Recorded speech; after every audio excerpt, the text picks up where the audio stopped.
Assalamualaikum dan salam sejahtera. Berita perdana edisi Selasa 8 Februari 2022. Saya Farhatul Asyati Osman. Dan saya Ivanto. Terima kasih kerana memilih berita perdana. Kita ikuti paparan utama malam ini. Wajib suntik dos penggalak. Dibenar kuarantin di rumah antara SOP baharu umrah.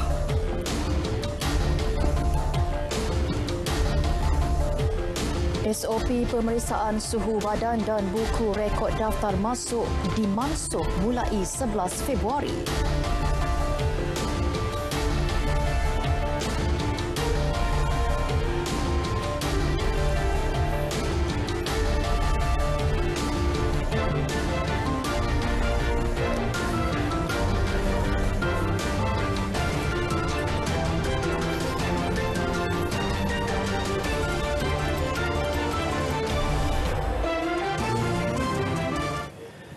Keputusan laksana fasa peralihan ke endemik bergantung kepada Jawatankuasa Khas Pengurusan Pandemik COVID-19 JKKPP. Menteri Kanan Pertahanan Datuk Seri Hishamuddin Tun Hussein ketika memaklumkan JKKPP dipengerusikan Perdana Menteri serta turut melibatkan ahli-ahli Parlimen Pembangkang serta pakar-pakar kesihatan.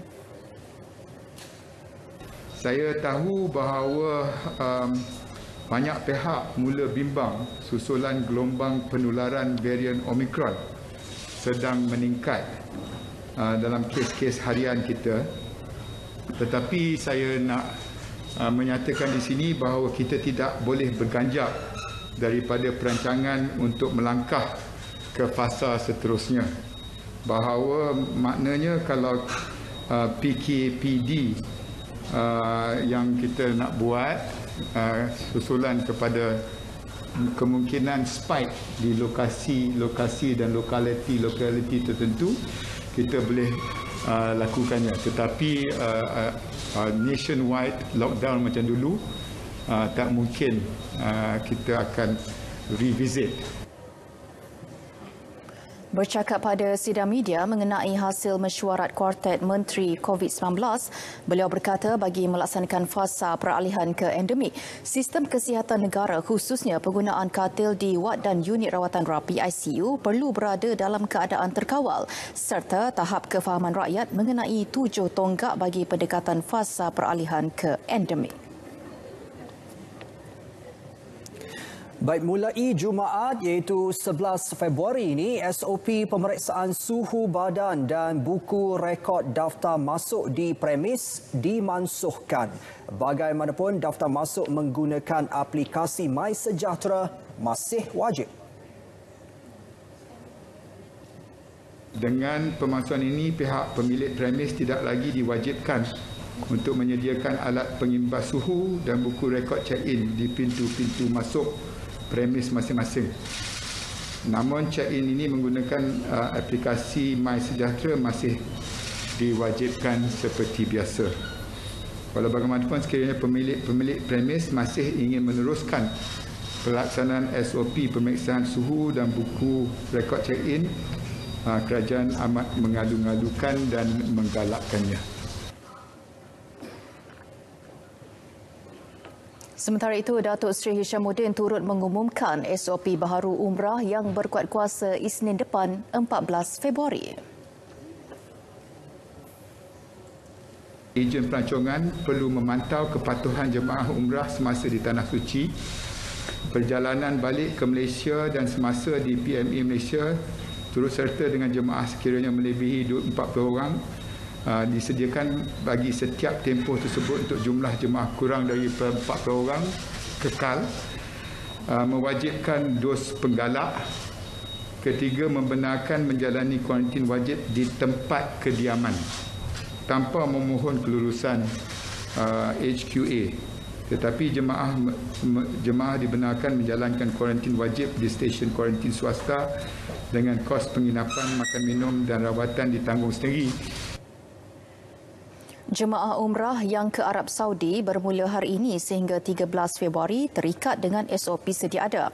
Bagaimanapun, apabila mereka pulang semula ke tanah air kelak, diwajibkan mematuhi SOP baharu yang telah dikuatkuasakan. Tertangguh sementara sejak sebulan lepas, hari ini 260 jemaah menjadi kumpulan pertama menunaikan ibadah umrah. Kita ikuti laporan wartawan Nohela Razali. Lega dan bersyukur. Demikian luahan 125 jemaah yang terbang ke bumi Madinah menggunakan khidmat syarikat Emirates Travel and Tours. Beberapa SOP ditambah baik bagi mengekang jangkitan COVID-19 termasuk mewajibkan dos penggalak diambil para jemaah. Dalam kesibukan menjalani ibadah, penggiat industri pelancongan menggesa jemaah mengambil berat aspek penjagaan SOP kendiri yang ketat sepanjang berada di Tanah Suci. Yang kami di Emirates, kita mengeluarkan panduan dan juga memo dan menekankan dalam khusus umrah kita, dalam taklimat-taklimat ringkas kita bahawa mereka bila sampai dekat sana, mereka tak ada siapa yang jaga kecuali mutawif sahaja. Jadi mereka perlu menjaga SOP supaya balik nanti mereka tidak membawa virus ataupun varian Omicron dan sebagainya kepada keluarga mereka di sini. Salah seorang jemaah dari Jengke Pahang, Zamnah Buang yang berangkat ke Tanah Suci bersama dua orang tuanya akan memastikan amalan SOP jadi amalan bagi mengelak jangkitan. Yalah, kita sentiasa jaga kita. Maknanya kita jaga kita, jangan bersalaman, sentiasa pakai mask dan hand sanitizer. Langkah-langkah ni memang kita ikutlah SOP yang telah dianjurkan oleh kerajaan. Dan sebelum ni rasa macam kecewa jugalah kan. Tapi sekarang bila dipanggil ni rasa teruja lah. Suka saya sangat dapat menziarahi Tanah Suci semula. Cuma dekat sana nanti, sebab orang kata kat sana macam akan lagi teruk. So like, kita ambil lah pengalaman orang-orang yang dah pergi hari tu. Dan orang kata double masking and everything. Kalau kita tak boleh nak menegur, kita elak. Macam tu. Kalau pasal diorang tak boleh nak jaga jarak, kita lah jarakkan. Kerajaan menangguhkan ibadah umrah buat sementara waktu pada 8 Januari lalu berikutan penularan jangkitan Omicron. Kini, kebenaran semula diberi bagi mengerjakan umrah dengan penambahbaikan terhadap prosedur operasi standard SOP. Kepada jemaah umrah, sama-samalah patuhi SOP ini agar umat Islam yang menunggu peluang ini untuk ke Tanah Suci dapat menjejakkan kaki di sana. Nohela Razali, Berita RTM.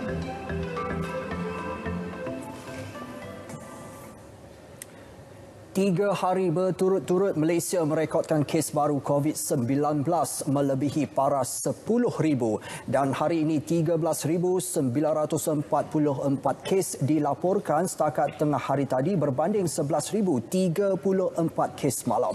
Ketua Pengarah Kesihatan Tan Sri Dr. Nur Hisham Abdullah berkata, angka itu menjadikan kumulatif kes COVID-19 kini 2.93 juta kes. Kali terakhir Malaysia mencatatkan kes melepasi 13,000 adalah pada 26 September lepas, iaitu 13,104 kes. Menerusi laman Twitter rasmi beliau, Tan Sri Dr. Nur Hisham memaklumkan 99.48% atau 13,871 kes baharu hari ini adalah dalam kategori 1 dan 2. Manakala 73 kes lagi atau 0.52% berada dalam kategori 3, 4 dan 5. Apa yang pasti lengkap vaksinasi COVID-19 bukan tiket untuk mengabaikan SOP yang ditetapkan bagi mencegah penularan wabak. Peningkatan jangkitan kes harian memberi gambaran kelemahan pematuhan SOP dalam kalangan orang ramai berbanding sebelum ini. Laporan Aisyah Yatim.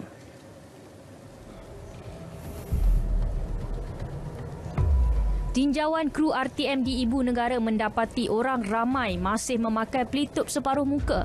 Namun, terdapat segelintir yang tidak mematuhi penjarakan fizikal di tempat awam. Semua tempat lah, pasar raya ke, coket ke apa kan. Semua tak ikut SOP saya tengok. Tak ada penjarakan sosial dah lah. Sebab dah vaksin kan, sebab tu diorang ambil lebih sikap lebih kurang ke. Tu je lah. Ada yang mematuhi, ada yang tidak lah. Kita tengok macam ada langgar-langgar, sentuh macam tu lah. Tapi boleh katakan okey lagi lah. Saya rasa macam before this public transport, macam kita ada follow SOP, macam ada space lah masa duduk tu. Sekarang macam tak ada dah. Kita duduk macam sebelah-sebelah macam biasa. Saya rasa kalau lagi strict, betul lah. Cuma dalam pasar, kita faham je lah. Ialah berselisih, bersinggung jugalah kadang-kadang. Tapi itu pun terpulang juga individu lah. Kalau dia ingat akan kebaikan untuk kiri dan keluarga dia, mesti dia ambil. Dia akan ikut. Ahad lalu, Ketua Pengarah Kesihatan Tan Sri Dr. Nur Hisham Abdullah memberi amaran sekiranya R0 kekal pada kadar 1.2 seperti sekarang, tidak mustahil kes harian mampu mencecah 22,000 menjelang hujung Mac. Sehingga semalam Malaysia mencatatkan sebanyak 11,034 kes jangkitan COVID-19. Peningkatan angka ini menjadi semakin membimbangkan hari demi hari. Persoalannya, adakah rakyat Malaysia masih mematuhi SOP yang ditetapkan Majlis Keselamatan Negara bersama KKM? Anda punya jawapannya. Aisyah Yatim, Berita RTM.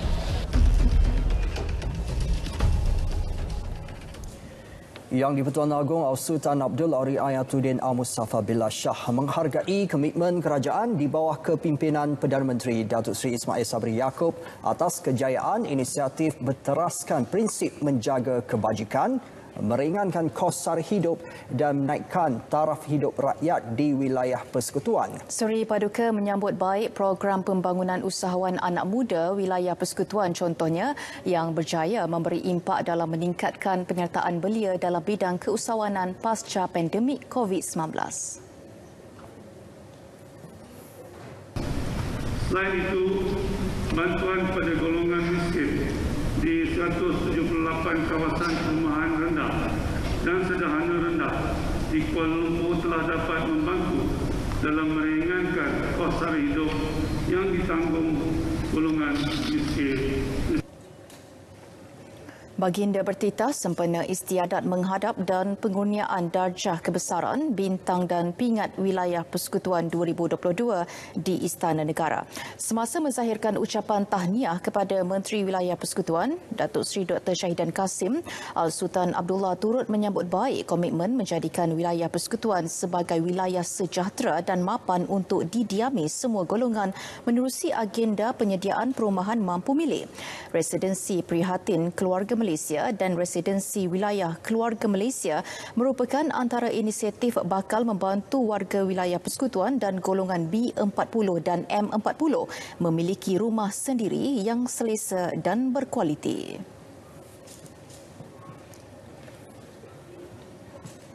Dalam pada itu, Sultan Abdullah turut bertitah agar satu solusi jangka panjang dapat dirangka dan memperkasa mekanisme pengurusan bencana. Bandaraya Kuala Lumpur dan Lembah Kelang yang merupakan pusat kepada ekonomi dan keuangan negara perlu mempunyai pelan kontingensi terancang dalam menghadapi banjir. Di sebalik musibah banjir besar Disember tahun lalu, Seri Paduka Baginda meluahkan rasa terharu dengan semangat setiakawan dan saling membantu yang dipamerkan rakyat ketika bencana tersebut.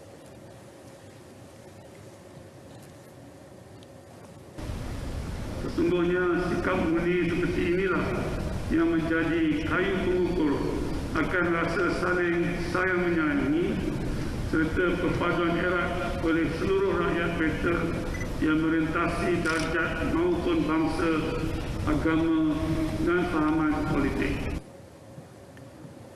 Baginda turut mengingatkan rakyat untuk tampil mendapatkan vaksinasi termasuk dos penggalak. Petra juga menyeru kepada sekalian rakyat Petra untuk tampil mendapatkan vaksinasi, termasuklah vaksinasi dos penggalak.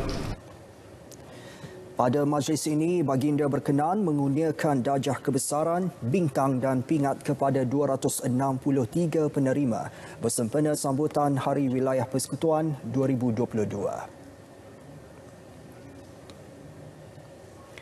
Keluarga Malaysia perlu memainkan peranan untuk menangani ancaman serta jenayah cyber dengan membentuk saksiah dan kawal kendiri bagi menyemai juga mengukuhkan kesepaduan komuniti dalam ekosistem cyber. Perdana Menteri Datuk Seri Ismail Sabri Yaakob dalam perkongsian di Facebook sempena sambutan Hari Keselamatan Internet 2022 berkata, peranan keluarga Malaysia juga penting dalam mewujudkan persekitaran cyber yang positif dan sejahtera.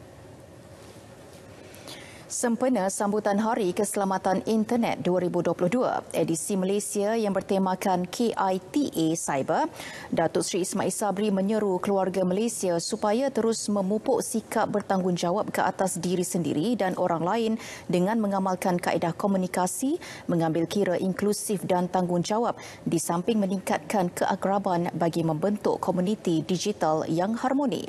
Menurutnya, teknologi digital banyak membantu serta melancarkan aktiviti seharian, tetapi penyalahgunaan teknologi masih berlaku, termasuklah dalam penggunaan internet dan media sosial oleh mereka yang tidak bertanggungjawab sehingga muncul pelbagai jenis ancaman serta jenayah cyber.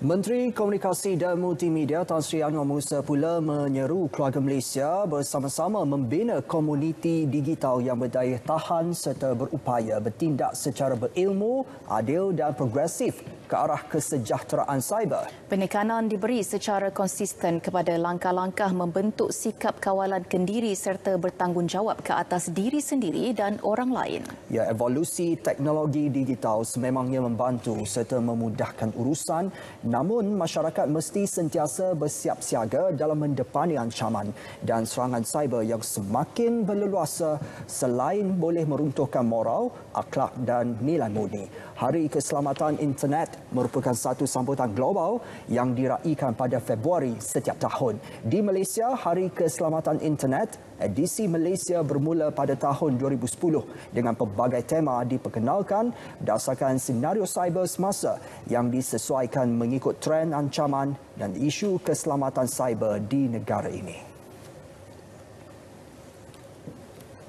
Ia ingin menguji kebolehan menggodam menggunakan perisian atau aplikasi yang dimuat turun secara percuma. Begitulah permulaan seorang penjenayah cyber yang pada asalnya hanya suka-suka untuk menjadi penggodam atau hacker. Dan kini perbuatan itu menjadi ancaman besar kepada pengguna internet di seluruh dunia. Persoalannya, adakah kita benar-benar sedar akan ancaman penjenayah cyber yang semakin hari semakin licik? Dan sempena sambutan Hari Keselamatan Internet sedunia hari ini, kita ikuti laporan wartawan Farhana Azwani Ismail. Saya pun tekan link tu. Bila kita tekan, tak sampai 5 minit, saya terus terlog out daripada akaun pribadi saya. Saya difahamkan terdapat ramai lagi yang terkena di-scam oleh seller tersebut. Tiba-tiba saya tengok akaun saya auto follow page yang tak sepatutnya. Jadi ini sangat memalukan. Demikian antara luahan daripada mangsa-mangsa ancaman cyber. Walaupun statistik insiden keselamatan cyber pada tahun 2021 menunjukkan sedikit penurunan berbanding tahun sebelumnya, namun ancaman cyber ini tidak boleh dipandang ringan. Pada tahun 2015, laman web rasmi syarikat penerbangan Malaysia Airlines MAS telah digodam. Pada tahun 2017 pula mencatatkan kejadian kebocoran maklumat terbesar dalam sejarah negara apabila 46.2 juta maklumat peribadi pengguna telefon bimbit dibocorkan. Dan pada tahun 2020, portal rasmi Angkatan Tentera Malaysia ATM pula digodam. History lah ataupun sejarah bagaimana berlakunya kes serangan cyber di Malaysia. Bagi saya, kalau tak dibendung ataupun tidak ada satu mekanisme yang diambil oleh pihak kerajaan, akan menyebabkan kita mungkin akan kerugian, terutamanya daripada pihak sektor awam ataupun sektor swasta, akan kerugian berjuta-juta ringgit. Dengan teknologi yang berkembang dengan begitu pesat, banyak tool untuk menjadikan hackers tu mudah tanpa perlu ada pengetahuan yang tinggi untuk menjadikan dia seorang hacker. Dia bagi saya satu link yang minta saya untuk meletakkan maklumat peribadi berkaitan dengan akaun seperti username, password, nombor telefon dan sebagainya. Tekan link tu. Bila kita tekan, tak sampai 5 minit, saya terus terlog out daripada akaun peribadi saya. Saya dapat satu WhatsApp daripada satu nombor daripada overseas lah, saya rasa. Dia WhatsApp saya, dia kata kalau awak nak akaun balik, beri saya $200. Bagi mendidik dan meningkatkan kesedaran keselamatan cyber dalam kalangan warga digital, lebih 200 buah negara menyambut Hari Keselamatan Internet SID pada bulan Februari setiap tahun. Di Malaysia, sambutan SID tahun ini diterajui oleh Cyber Security Malaysia di bawah program CyberSafe. Pada tahun ini kita ada tema yang kita panggil Kita Cyber. Dan uniknya Kita Cyber ini, kita ada akronim. Contohnya Kita Cyber, KITA. K itu bermaksud komunikasi.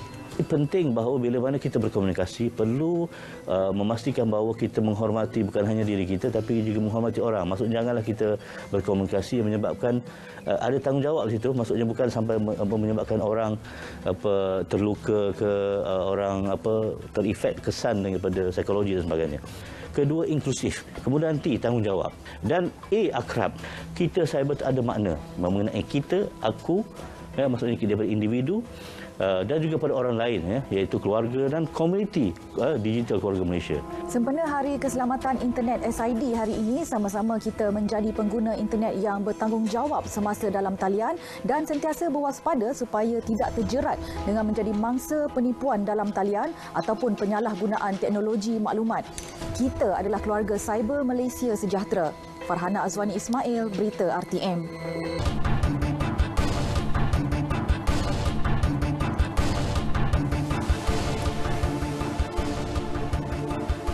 Sektor tenaga kerja negara mencatat pemulihan berterusan apabila kadar pengangguran turun ke paras 4.2% pada Disember 2021. Jabatan Perangkaan memaklumkan peralihan lebih banyak negeri ke fasa 4 Pelan Pemulihan Negara pada penghujung tahun lepas telah mendorong kedudukan tenaga buruh yang lebih baik.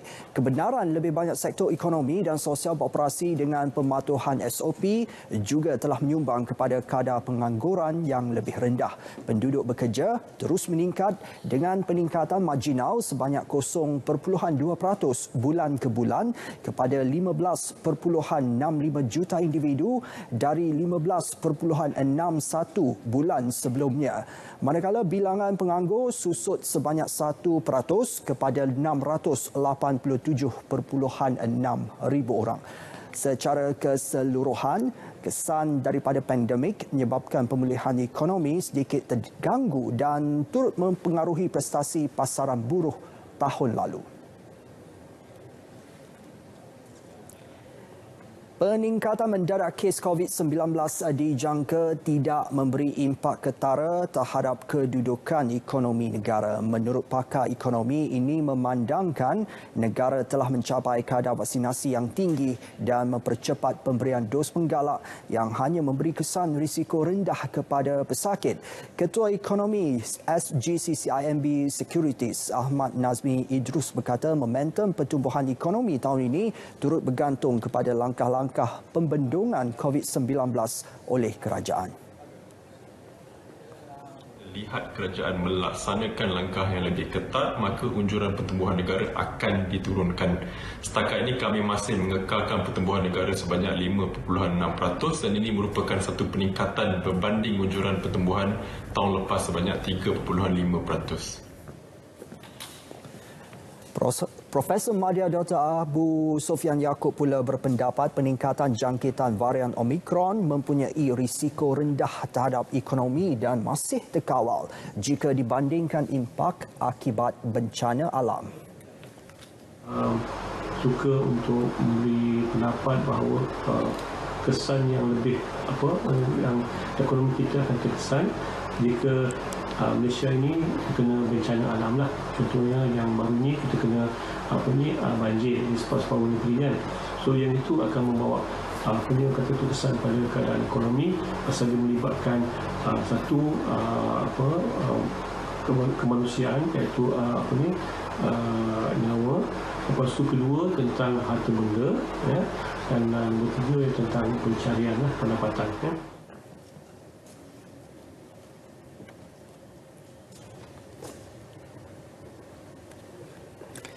Perbadanan Pengurusan Sisa Pepejal dan Pembersihan Awam SWCOP dan Universiti Sains Malaysia USM memeterai kerjasama dalam program yang mendukung dasar kebersihan negara.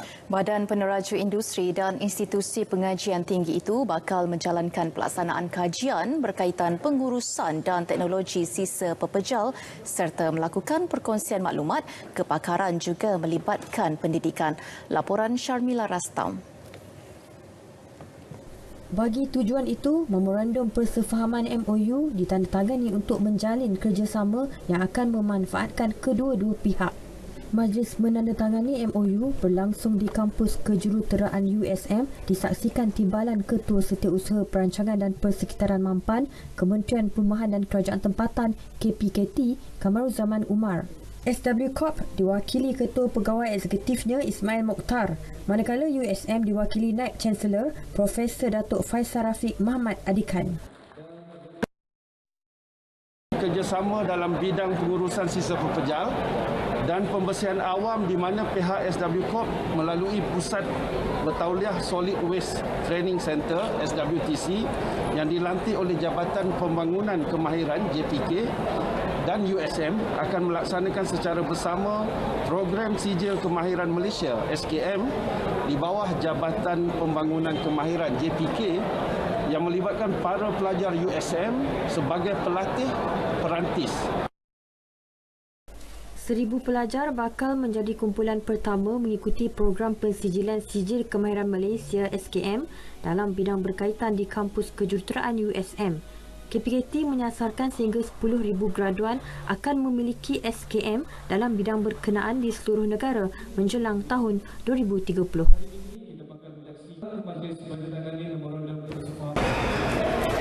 MOU ini secara tidak langsung dapat membantu KPKT untuk mempercepatkan pertumbuhan hijau, meningkatkan kemampanan tenaga dan melestarikan pengurusan sisa yang menjadi teras pembangunan sosioekonomi negara. Syamila Rastam, Berita RTM. Baik, berita perdana kita teruskan dengan edisi sukan. Bersama Nazri Fahmi, silakan.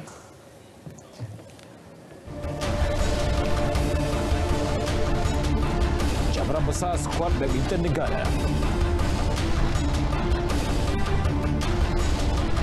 Munyi Abdul Latif kini bergelar Datuk.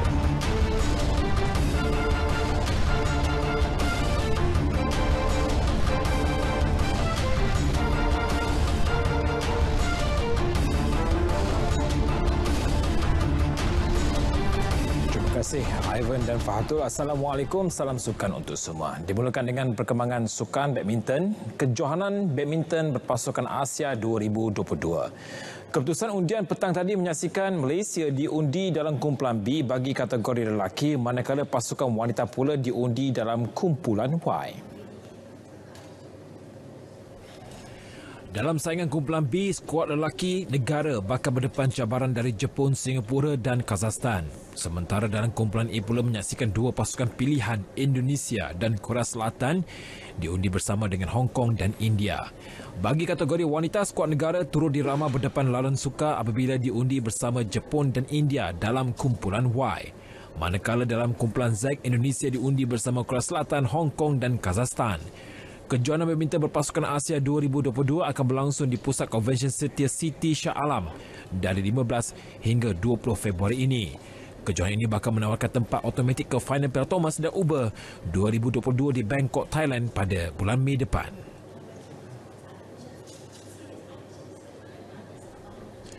Sementara itu, mengulas mengenai undian itu, Ketua Jurulatih Persoalangan Lelaki Negara Hendrawan tetap yakin Malaysia mampu melepasi sasaran mara ke separuh akhir. Bagaimanapun, beliau mahu skuad lelaki negara berwaspada dengan ancaman pasukan lain seperti Singapura yang mampu membuat kejutan. Pasal target atau apa ya, Kusunan cakap sama. Still semifinal dulu, kita try lepas semifinal dulu, dan lepas itu ya kita akan tengok lagi. Saya rasa sama ya, because karena ya depends sejauh macam manapun kan ya important point ya, terutama dengan Singapura. Karena kan selama ini mungkin masih 50-50. Kalau sejauh boleh menang dan ya kita akan boleh lebih senang ya.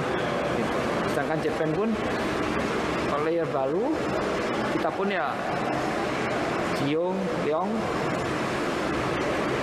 mungkin masih belum 100% ya setelah COVID kan. So tapi condition hari ini apa semua mereka sudah training, semuanya sudah oke. Tapi kan dalam turnamen kita akan harap mereka sudah betul-betul 100%.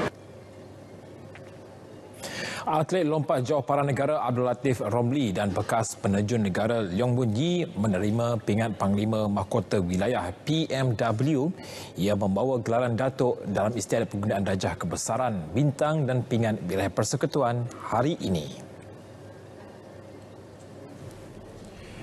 Abdul Latif menghadiahkan pingat emas ketiga Malaysia dalam acara lompat jauh lelaki T20 di Sukan Olimpik Tokyo tahun lalu sekaligus mengulangi pencapaian yang diraih di tamasya sama di Rio 2016. Manakala Leong Mun Yi telah meraih pelbagai kejayaan di pentas antarabangsa termasuklah menyumbangkan 17 pingat emas, 5 perak dan 5 gangsa dalam penyertaan di Sukan C. Mun Yi yang berasal dari Ipoh Perak turut memenangi 1 perak dan 2 gangsa di kejohanan terjun dunia FINA dan 1 perak di Piala Dunia FINA. Beliau turut membuat 5 kali penampilan di pentas sukan Olimpik bermula di Sydney 2000, Athens 2004, Beijing 2008, London 2012 dan Tokyo 2020. Malaysia Airlines rakan kongsi syarikat penerbangan rasmi untuk Persatuan Bola Sepak Malaysia FAM secara rasmi melancarkan livery khas yang memaparkan lambang Harimau Malaya pada pesawat Airbus 330-300 syarikat penerbangan itu. Ini sekaligus menandakan kerjasama erat dan visi antara dua entiti yang sering mendapat perhatian utama rakyat Malaysia. Bahagian luar pesawat itu telah diubah untuk mewakili secara visual dua ikon negara dengan mengintegrasikan jalur merah bendera Malaysia dengan lambang Harimau Malaya yang megah. Menurut Presiden FAM Datuk Hamidin Ma'amin, kerjasama di antara Malaysia Airlines dan FAM diharap mampu diteruskan hingga ke masa depan. Sudah tentu mana pasukan pergi nak bertanding untuk menang, tetapi penting spirit macam mana FAM dan especially MAB untuk bersama dengan FM untuk membawa peminat-peminat ataupun pasukan ini untuk kita nak bawa kepada international punya scene. Jadi sudah tentu bagi pihak FM kita berbesar hati, pihak MAB meneruskan lagi partnership kita ni. Reka bentuk livery tersebut dihasilkan pensyarah Kolej Seni Kreatif Universiti Teknologi Mara dengan kerjasama FAM. Majlis simbolik pelancaran telah diadakan di Kompleks Kejuruteraan Syarikat Penerbangan di Sepang, Selangor dengan turut dihadiri Ketua Pegawai Eksekutif Kumpulan Malaysia Airlines Berhad Kapten Izham Ismail. Pengendali Terengganu FC TFC Muhammad Nafuzi Muhammad Zain bersedia mempertimbangkan tawaran menjadi penolong ketua jurulatih skuad Harimau Malaya jika peluang tersebut diberikan kepadanya. Beliau yang merupakan antara individu dikaitkan dengan jawatan itu menyifatkan peluang menyertai barisan kejuruteraan skuad kebangsaan adalah satu penghormatan dan menjadi impian setiap jurulatih. Namun Nafuzi merasakan dirinya masih baharu dalam dunia kejurulatihan, hanya mahu memberi tumpuan dan komitmen sepenuhnya membimbing TFC. Malah komitmen jurulatih muda yang sedang meningkat naik itu bersama skuad penyu turut menjadi antara sebab beliau tidak menghantar permohonan kepada Persatuan Bola Sepak Malaysia FAM untuk menjadi pembantu kepada ketua jurulatih yang baharu dilantik Kim Pan Gun. Di bawah kendalian Nafuzi, TFC berjaya menamakan saingan Liga Super musim 2020 dan 2021 di kedudukan ketiga dan keempat selain mara ke peringkat separuh akhir Piala Malaysia musim lepas. Ketika ini FAM dilaporkan sedang meneliti 10 calon tempatan bagi membantu Pan Gun mengendalikan skuad Harimau Malaya. Antara nama yang turut dikaitkan adalah bekas pengendali Melaka United Zainal Abidin Hassan, pengendali Sarawak United E. Alvarasan, penolong ketua jurulatih Selangor FC Muhammad Nizam Jamil dan penolong ketua jurulatih Penang FC Manzur Azwira Abdul Wahid. Liga Hoki Malaysia LHM musim ini dijangka hilang seri tanpa kelibat juara bertahan Universiti Kuala Lumpur UniKL yang dikeluarkan daripada senarai pasukan bertanding pada kejohanan itu. Ini selepas juara 3 kali berturut-turut itu gagal menghantar borang pengesahan akhir bagi menyertai LHM 2022 yang dijadualkan dari 18 Februari hingga 31 Mac depan. Perkara itu disahkan Pengerusi Jawatankuasa Pertandingan Konfederasi Hoki Malaysia MHC Datuk Seri Dr. Anil Jit Singh. Berikutan itu, jawatankuasa berkenaan membuat keputusan menggantikan juara Liga dan Piala Subangsih 2021 tersebut dengan skuad pembangunan MHC. Bagi aksi pembuka tirai LHM iaitu perlawanan Piala Subangsih 2022 antara juara Liga Uni KL dan juara Piala TNB 2021, Terengganu Hoki Team Anil Jit berkata, perkara itu hanya boleh diputuskan menerusi perbincangan bersama semua pihak yang terlibat. Selain skuad pembangunan MHC, 6 lagi pasukan yang berentap dalam saingan lelaki adalah Tenaga Nasional Berhati MB, TMB Thunderbolts, UiTM, Nur Insafi, Maybank dan THT. Edisi Sukan 8 Februari 2022 berakhir di sini. Saya Nazif Ahmed Syukri. Assalamualaikum dan salam sukan untuk semua.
Aktiviti berbasikal yang semakin popular bukan sahaja menyihatkan tubuh badan, malah meningkatkan stamina individu. Atas faktor itu juga, walaupun telah menjangkau usia emas 100 tahun, Norman Gregory mampu berbasikal sejauh 160 km setiap minggu. Norman bagaimanapun menasihati pengayuh muda untuk sentiasa menjaga stamina agar tidak memudaratkan diri sendiri ketika berbasikal. Bekas anggota tentera British ketika Perang Dunia Kedua itu membuktikan yang usia bukan penghalang untuk meneruskan aktiviti berbasikal. Menyambut ulang tahun kelahiran yang ke-100 baru-baru ini, Norman menjelaskan keupayaannya mengayuh sejauh 50 km sehari ketika cuaca baik, dan Norman dalam masa yang sama menasihati pengayuh muda untuk sentiasa menjaga stamina dan kesihatan agar tidak memudaratkan diri sendiri ketika melakukan aktiviti berbasikal.